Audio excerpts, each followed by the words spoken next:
Live from the SABC headquarters in Johannesburg, welcome to this Thursday's edition of the Watchdog. My name is Vuyo Mvogo.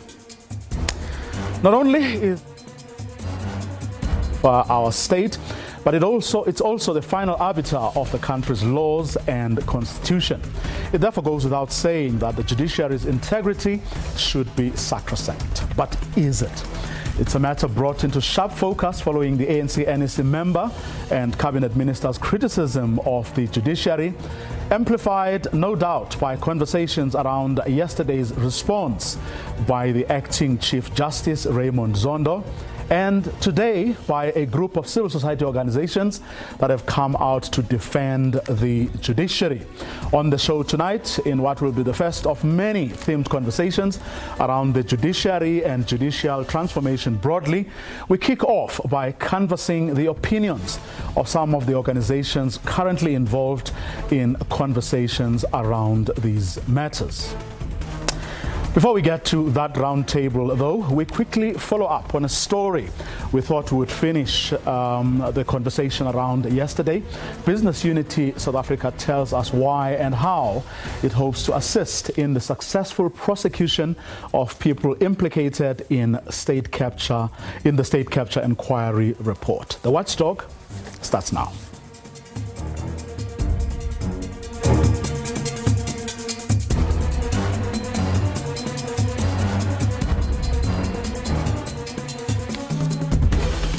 Following the recent release of the State Capture Inquiry report, the National Prosecuting Authority and the Hawks yesterday announced their intention to deal with the cases arising from the State Capture report.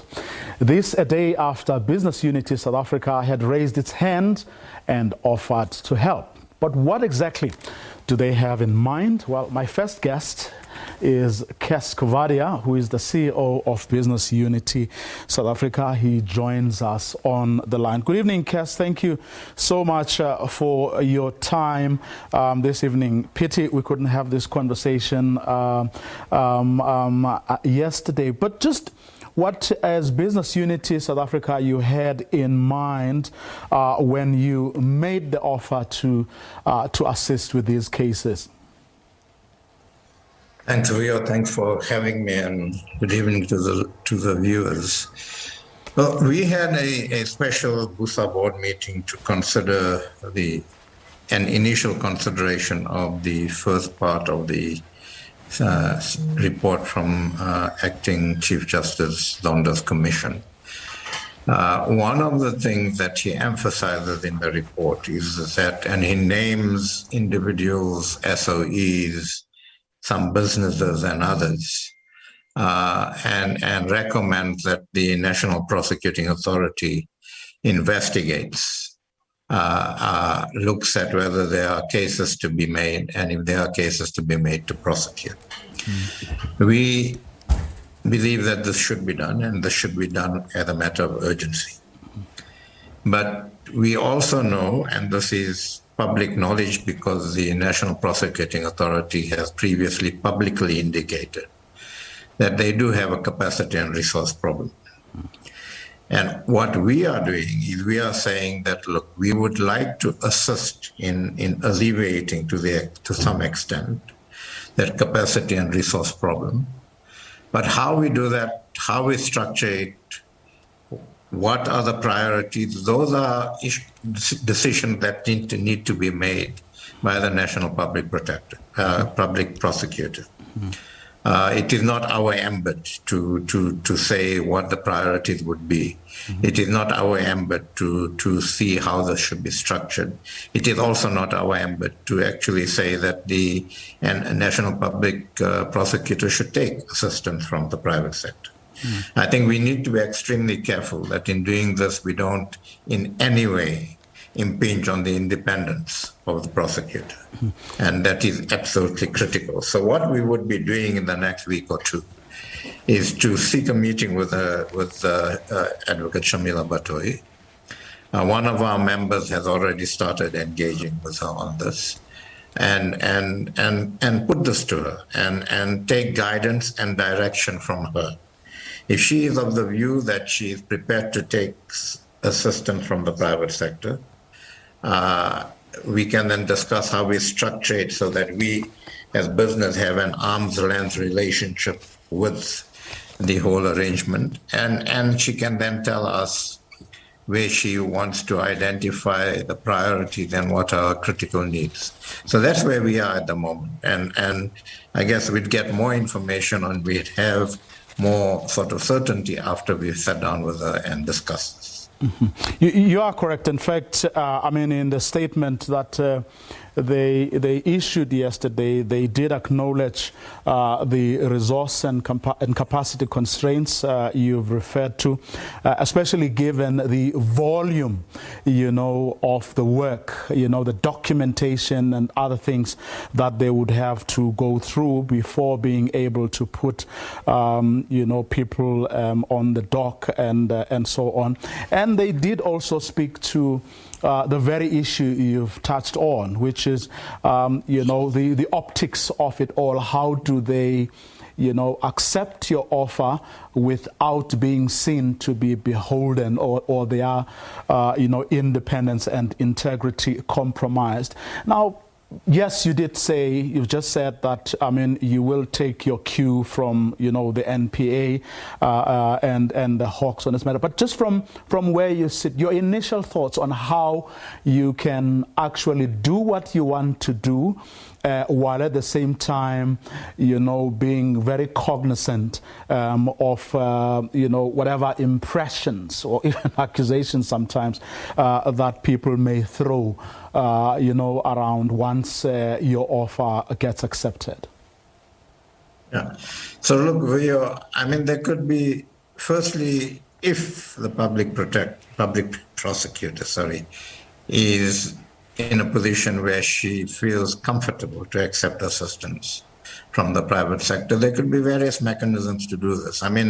One that immediately comes to mind is that we could agree that we put together a fund and we approach all of our APUSA members to actually contribute to that.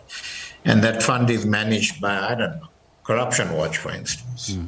And a respectable NGO, and the National Public Prosecutor utilizes that fund in the way that she feels that she needs to utilize it to actually capacitate her office and to resource her office. There could be other mechanisms, but those are discussions we need to have with her. She might have some ideas. We absolutely clear that in making this offer, there's no agenda here from business, and we would bend over backwards to ensure that we structure it in a way that does not impinge upon our independence. Because any perception that our independence is impinged by this would actually put us back many steps, and we don't want to do that. And from a sort of timelines point of view, have you had any discussions as business as to how? And I'm saying this, so I'm asking this on the back of, the state capture report, the whole process went on for, almost, 4 years. And as the former public protector reminded us, on the back of the report, of the release of the first volume, by and large, it was through no fault, really, of the commission itself. Among the people who actually put a spanner in the works was, the former president, who through changing the terms of reference, broadening them where they were narrow before, and which presumably would have led to a shorter timelines or a shorter time period within which to do their inquiry and come up with a report. Is that of a concern to you at all when it comes to now prosecutions? Yeah, so as I said earlier, this is urgent. We believe that those recommendations must be implemented urgently. But at the same time, and I think the National Public Prosecutor has on numerous occasions said this, that she has to prepare, if there is a prima facie case, she has to prepare the case very well, very thoroughly, so that there's a more than even chance of successful prosecution. So we need to give the NPP the space and the resource and the capacity to do that, but they need to work urgently. And I think additional resource and capacity will enable them to do that. So I think it is urgent. I think not only on the prosecution side, but even numerous other recommendations that the report makes on the area of procurement, on the area of whistleblowers, in the area of some sort of a charter. All of those need to be implemented urgently. Okay, just lastly and very quickly, just from your reading of the atmosphere on the back of that release of Volume 1 of the report, and from conversations you may have picked up, is there still a will from your other partners, mainly or in particular the government, to actually go ahead and actually, as you've just said, resource adequately or as best as they can the state law enforcement agencies that are supposed to deal with these matters? Well, I think they must, and I think that it's up to broader civil society to actually engage with government and if necessary, put pressure on government, for government to actually take this report very seriously, move very quickly on the recommendations. We think that it's a thorough report, the first part of the report. We think that an admirable job has been done, and the recommendations are absolutely clear. And the report actually identifies who is responsible for actually implementing those recommendations. I think that this report is an inflection point in our country. It gives us the opportunity to sort of reposition our moral compass to where it should have been, and we've lost that moral compass. And I think business needs to take this seriously, as we will. So broader civil society needs to take it seriously, and government needs to take the leadership in this under the president, and be unequivocal with a message that says that we are going to implement those recommendations. We will put into place the necessary resources, and government and the president himself must actually see this as an opportunity to put the country onto the right track. Cascovadia, thank you very much for your time this evening. He is the CEO of Business Unity South Africa. They have raised their hands, offering to help with the prosecution of people implicated in that state capture inquiry report. Now, speaking of civil society, you heard Cascovadia saying there that civil society has a role to play, in all matters important to this nation. Several civil society organizations today, had raised their voices around the whole saga involving Cabinet Minister and ANC-NEC member Lindiwe Sisulu, who has criticized the judiciary. You would have seen and heard yesterday the acting Chief Justice Raymond Zondo responding to what they see as the judiciary as an attack on their integrity, baseless attack at that. Today, 7 civil society organizations made their voice heard. We're going to hear from them, but also from lawyer organizations. That's coming up in a moment. Don't go away.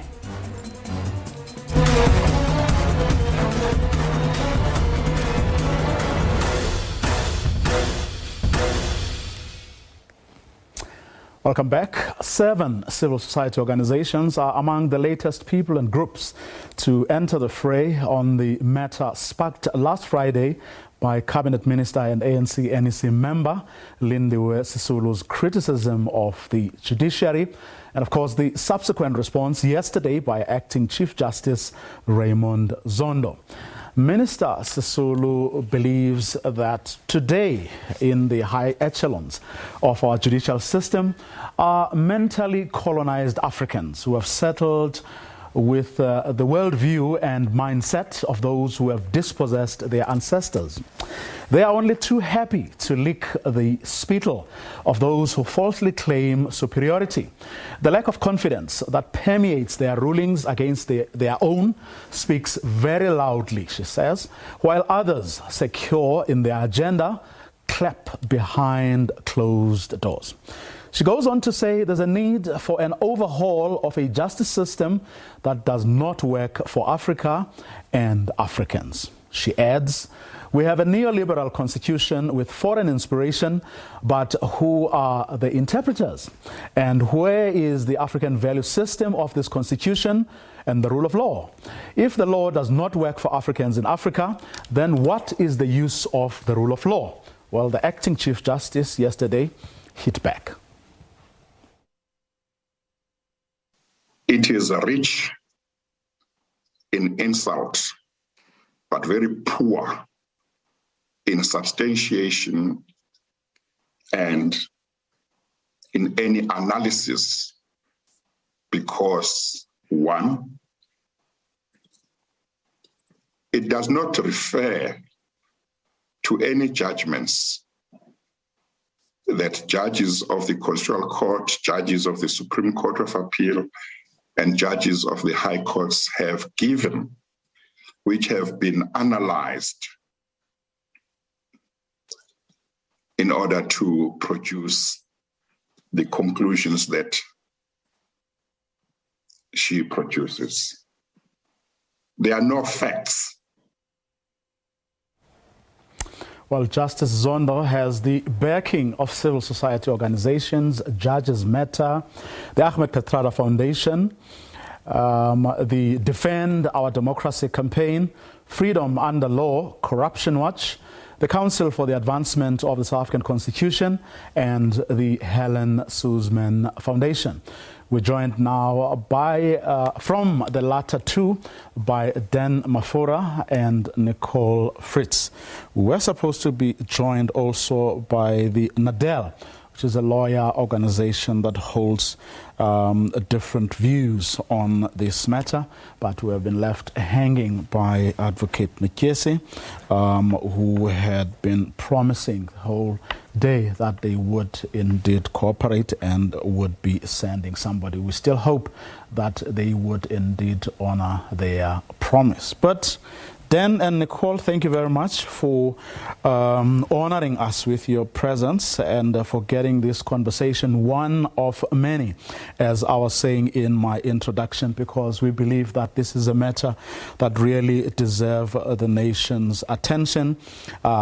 We do value opinions, but also research, and we do hope that in future episodes we are going to really get to the bottom of it and bring researchers, not just opinion or people who hold opinions, but bring actual research that will no doubt enrich the conversation. But let's kick off today's conversation on the back of comments or a joint statement the seven of you actually released today, saying Ms. Sisulu's attempt to sully the legitimacy of our constitutional order, and by extension the idea of the rule of law on which it is based, is a shameful exploitation of the genuine plight of so many in our country. Nicole, expand on that, if you will.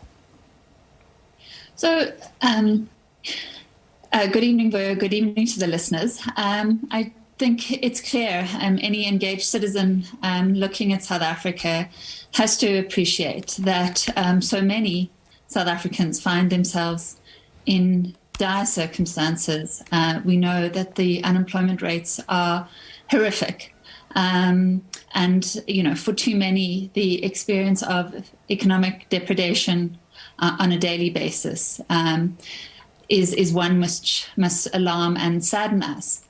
But the idea that those ills should be placed at the door of our Constitution and at the Judiciary, as Minister Sulu attempts to do in her piece, is obscene. Best case, she misunderstands the role of the branches of government.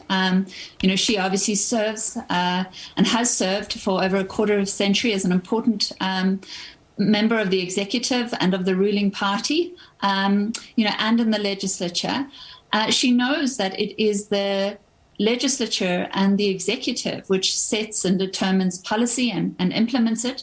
It's not the judiciary that does that. So to suggest that the ills, the failure to have gone as far as we should have in realizing the promise of our Constitution, that should be placed at the door of the Constitution and at the judiciary as its supreme upholder, that's absurd. And that's the best case scenario for her. The worst is that this is just a deeply cynical exercise in blame shifting. That ultimately, in the same week that we have the first volume of the state capture report handed down, which goes to proving the multiple and shameful transgressions on the part of those associated with the executive in hollowing out the capacity of our state in respect of various state institutions, in order to detract, to divert attention, one seeks to shift the blame to the judiciary. And that, as I say, is a deeply cynical exercise on the part of the minister. Dan, would that be your departure point as well? Absolutely. I think that what the minister says, and she uses a particular phrase, I think it's what she sees around her is a sea of African poverty or of Black poverty.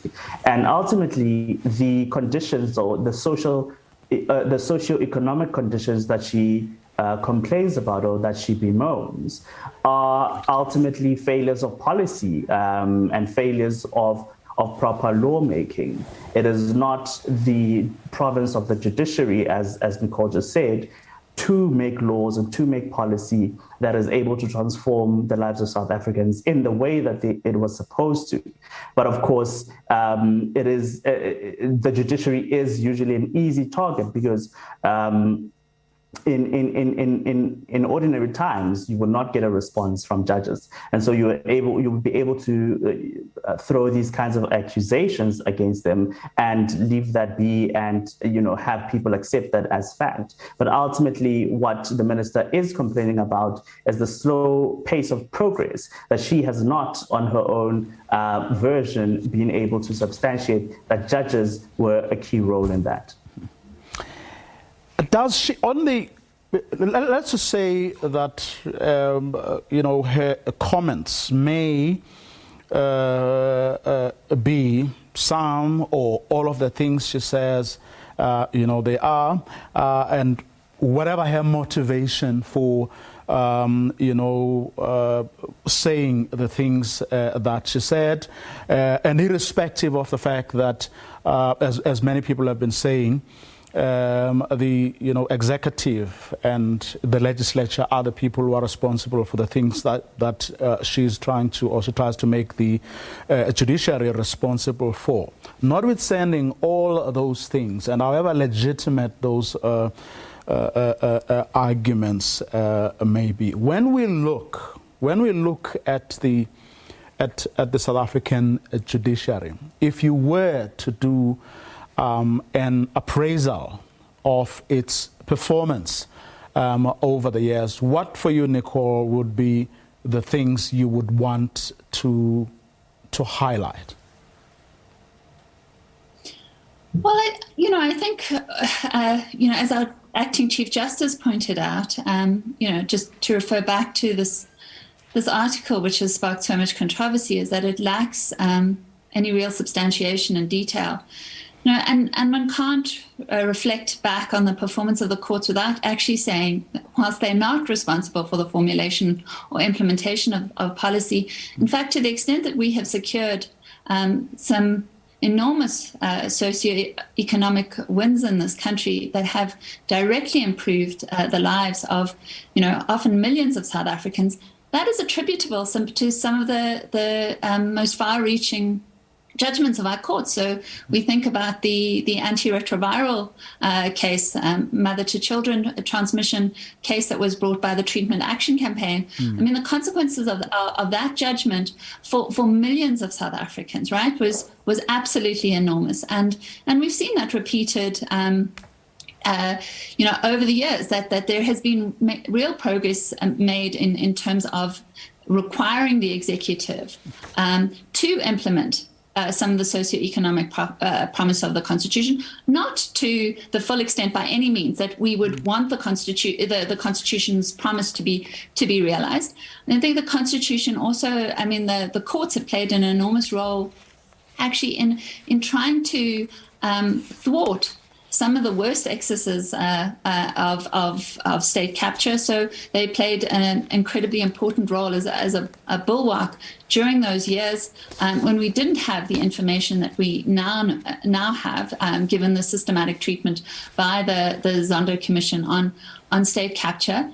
But that said, I mean, there obviously has been over the last 18 months, 2 years, a lot of focus on the appointment processes of judges. So we've been, looking at the Judicial Service Commission as a locus of attention, and the way in which it appoints judges. I mean, we know, for instance, early next month we will have the interview process for the next Chief Justice.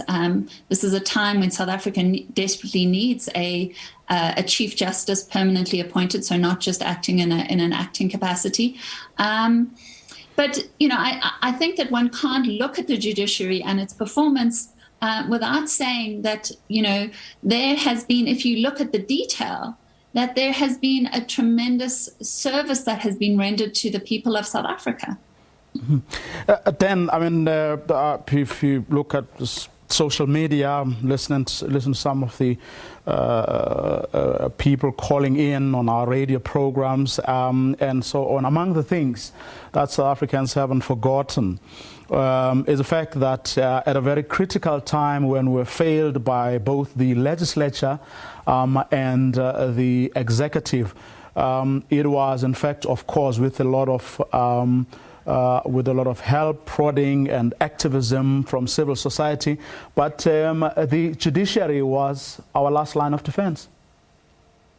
Absolutely. And I think it is quite disappointing and quite myopic to see that, we have kind of abandoned that same spirit that we had when things were really difficult in this country and the courts were the last line of defense, as it were, against a total erosion of our democracy. What I think is quite concerning is that what we are seeing more and more of, especially as the State Capture Commission wraps up its work and we expect prosecutions to start taking place, hopefully, we now see this kind of resistance or this kind of attack on the legitimacy of the courts to kind of try and nullify or cast shadows or doubt on the decisions that they will make ultimately. And so we need to try to find a place as South Africans where we can, on principle, support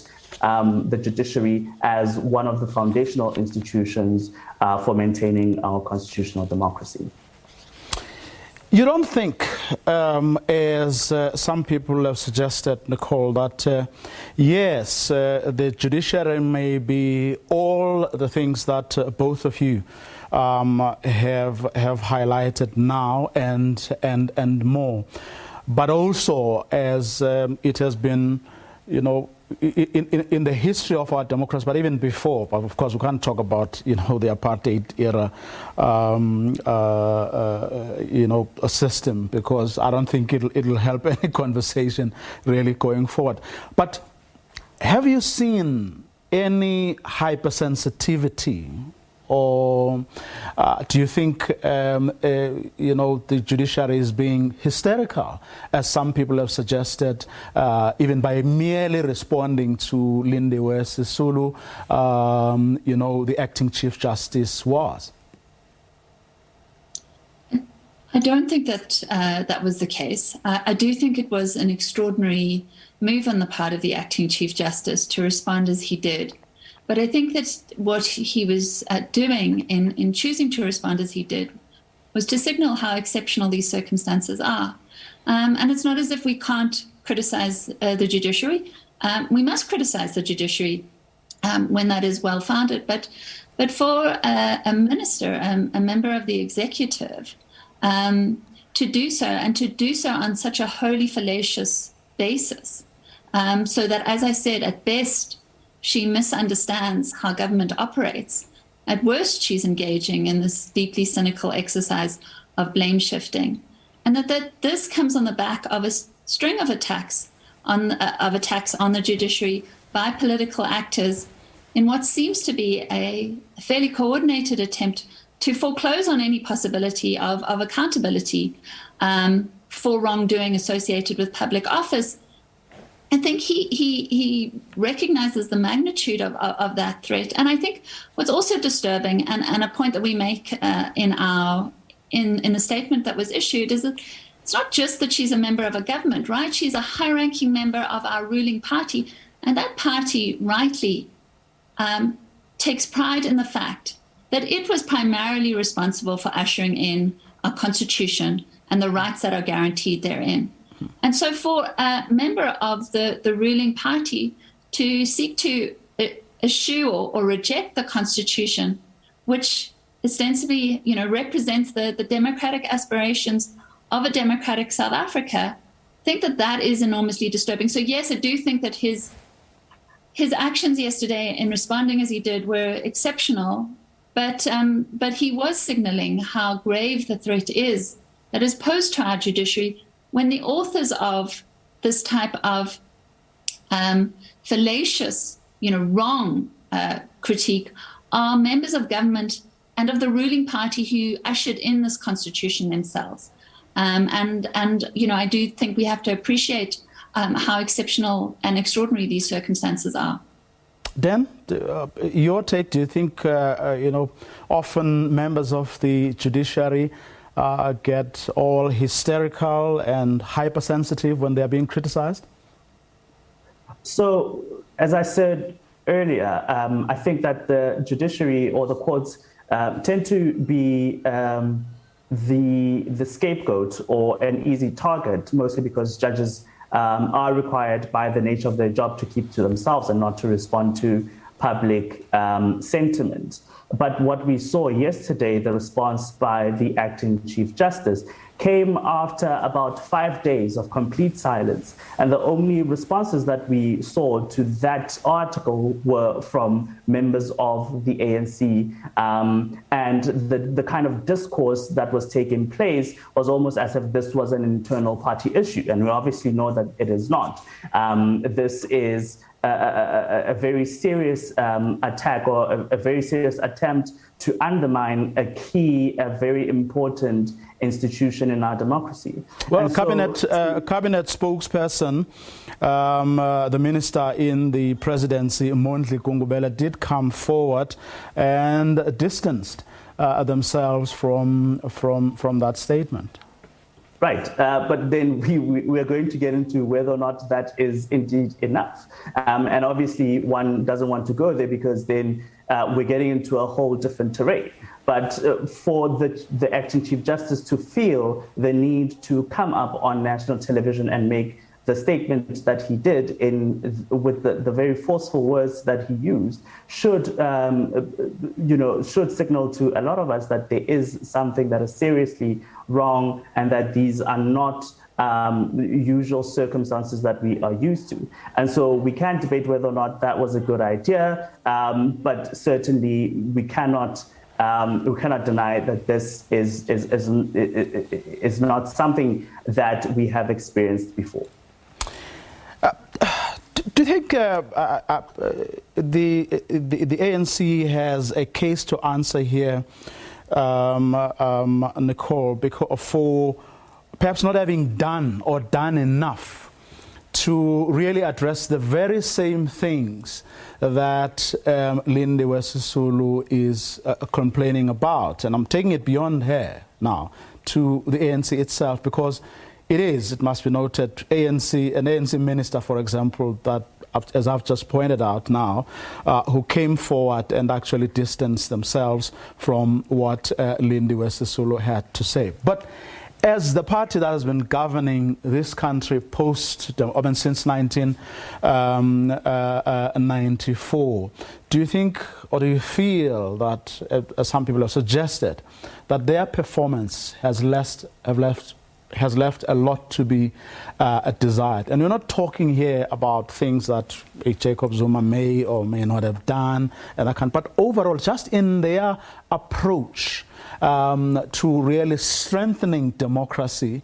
to capacitating the judiciary, making sure that it is transformative, and it does all the things, a judiciary in a democratic country with the history that we have actually does. Have they done a good job of that?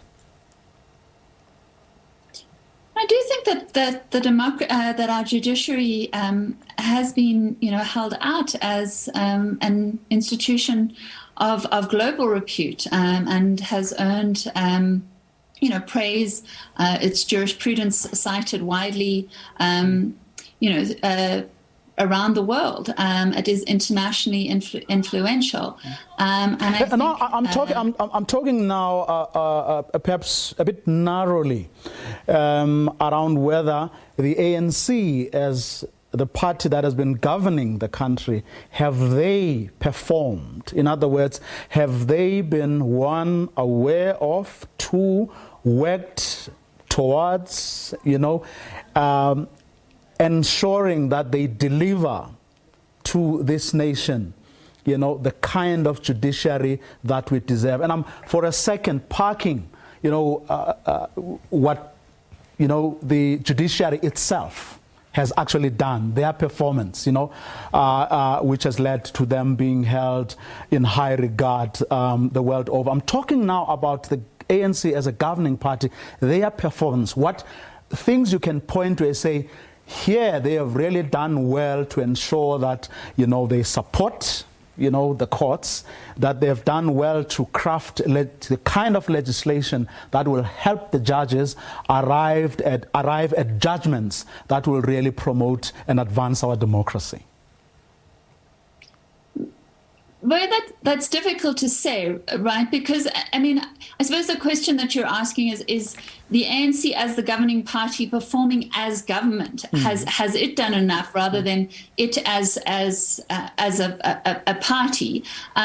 Because, that raises questions, potentially problematic questions about sort of interaction between a political party and arm of government, which, like the judiciary, which is independent. I certainly think that we have seen some really great strides in terms of transformation of the judiciary, and that is borne out, for instance, when we look at our constitutional court, when we look at the persons who are being considered for promotion, for appointment to our Chief Justice. But certainly there is room for improvement. We only need to think back to, the performance of the Judicial Service Commission. A number of persons who participate in the Judicial Service Commission obviously sort of serve at the pleasure of the president, and many of them are seen to be aligned to the ANC. We know that the April round of interviews where somebody like Daya Pillay was interviewed, we still don't have the numbers of women that I think we should have on the judiciary. The performance of the JSC, particularly in respect of her candidacy, was absolutely appalling. And it was, thanks to an organization such as DANS that, the JSC in fact capitulated and understood that its treatment of in that interview process was particularly problematic, and so settled and essentially set that interview process aside. But I think to the extent that the JSC is reflective of the ANC's influence, and it is, I mean, that performance should raise enormous concerns for us as South Africans, and essentially say that, I mean, at least in that instance, was a setback, was in respect of ensuring transformation, so that we are seeing the numbers of women that we would want to see occupy the highest positions within this particular arm of government. Well, speaking of which, I mean, it's a fact, I mean, more than 50%, and that's, I think, a conservative estimate of our judges are black, as in African, colored, Indian. Leaders of the country's courts are almost exclusively black. And until his resignation, the Chief Justice was African, and his successor will, in all likelihood, to be African. The Deputy Chief Justice is African. The President of the Supreme Court of Appeal is African. The heads of the high courts are African, which is a far cry from what we saw during apartheid.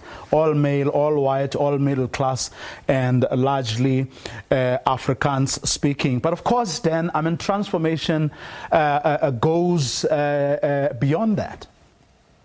Absolutely. And I think what Nicole just said now about the JSC is important when you have to factor in the kind of judges that you are appointing. What are their ethos? What are their judicial philosophies? What are their views on the Constitution?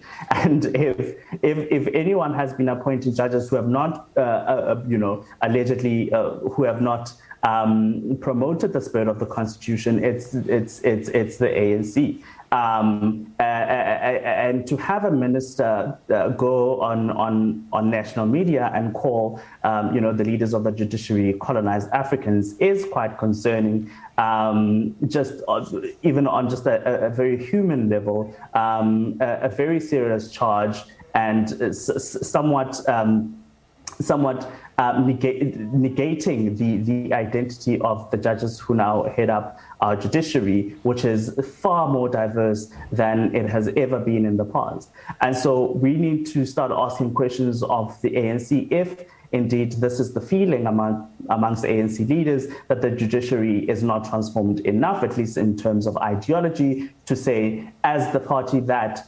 by any measure dominates the JSC, what are you doing about it? I want to take you back, Nicole, to the points you raised about the Judicial Services Commission, and I'm also going to ask Dan to comment on this, because his organization has, had some, issues with the whole process of how judges are appointed. Do you think it's about time we relook the whole Judicial Services Commission idea? I mean, I think the Judicial Service Commission idea is a fine one. I do think that there are reforms within that institution that need to be made. So we certainly need to look at the extent of political influence that is able to be borne out in the appointment of certain commissioners.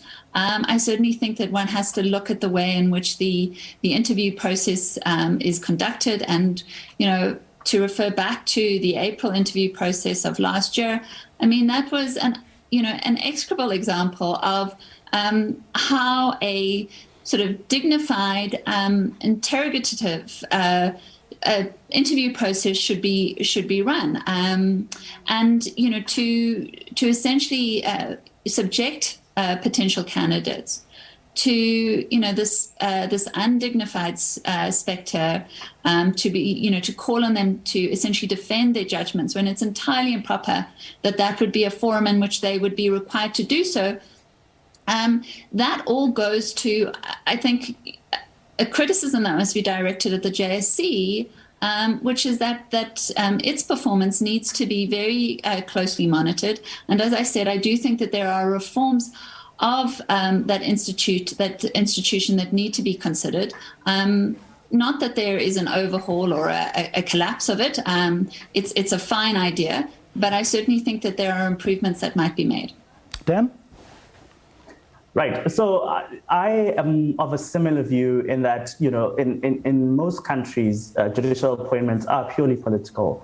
And what we have created in this country is a unique structure which brings in different sectors of society to assess these candidates to see whether or not they're fit for office. What I do think needs to change is that political parties now need, or rather the members of the JSE who are politicians need to start seeing their role in the JSE as less geared to achieving their party goals, but instead of vindicating a constitutional function. And so we need to see less of the kind of political mudslinging that we saw in the interviews of April last year, where these kinds of political points are being scored at the expense of candidates who have put themselves up for public office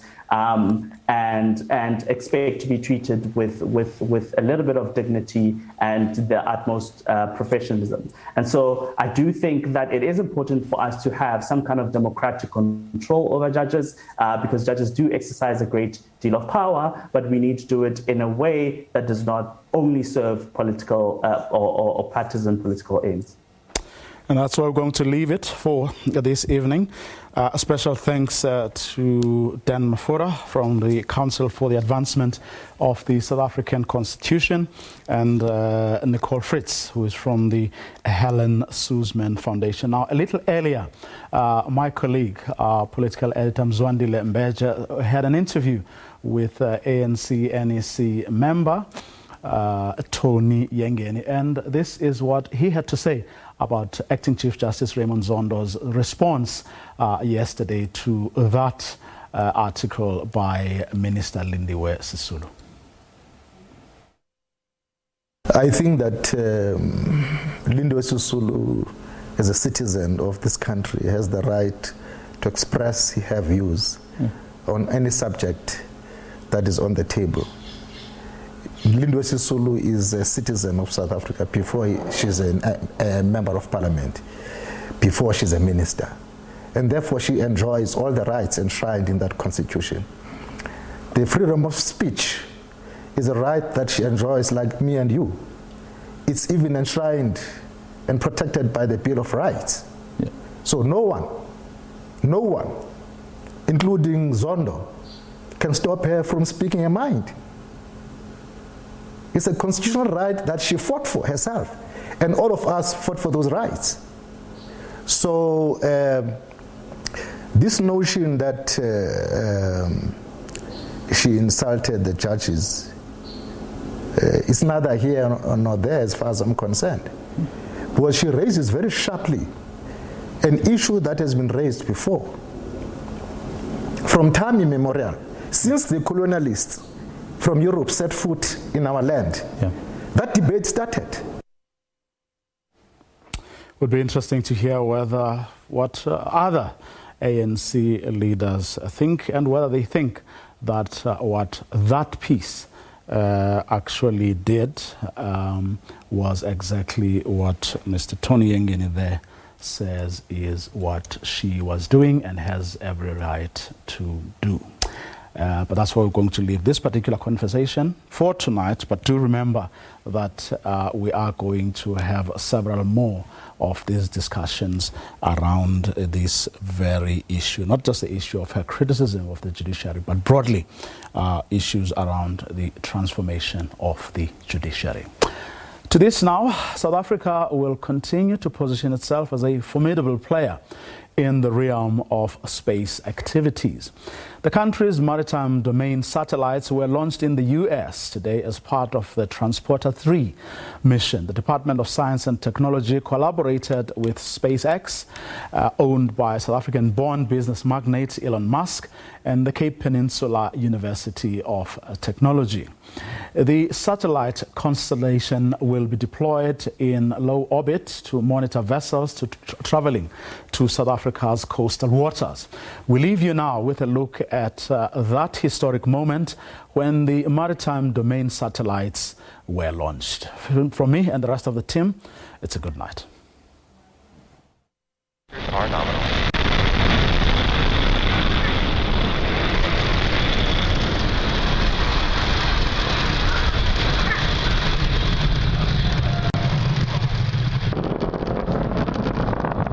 As you can see, Falcon 9 has cleared the tower, lifted off from Cape Canaveral Space Force Station.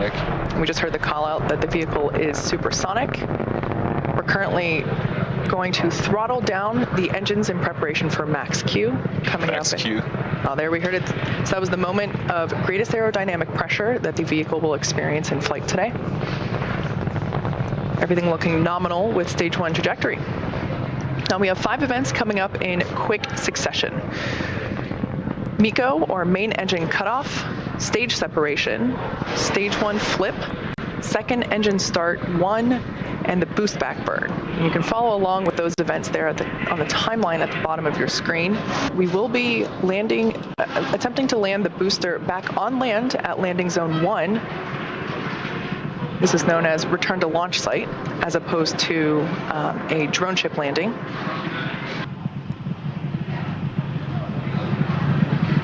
MECO. Stage separation confirmed.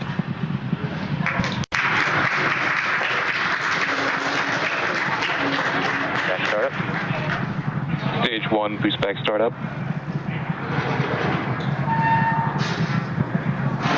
So you can see there on the right-hand side of your screen, second stage MVAC engine has ignited. The first stage on the left-hand side is performing the boost back, which, as you saw just moments ago, the first stage flipped itself over and is now making its way back to the coast of Florida.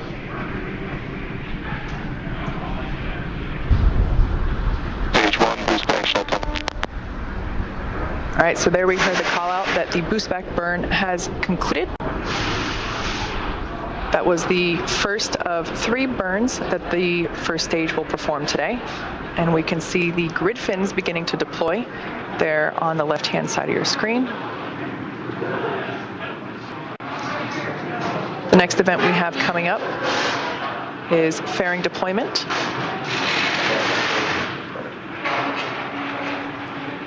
All right, there you can see the 2 fairing halves have separated, fallen away from the vehicle, exposing the 105 spacecraft to the vacuum of space.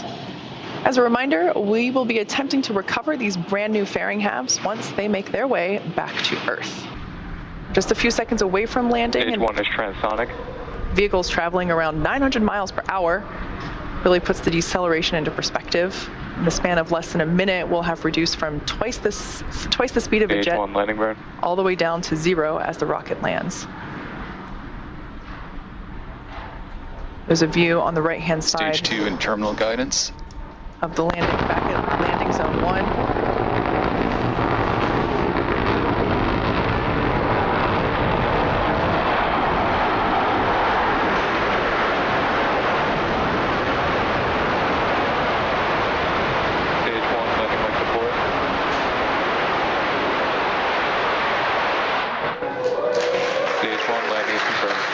You heard from the call out there and from the cheers behind me, we have successfully landed this Falcon 9 for the 10th time.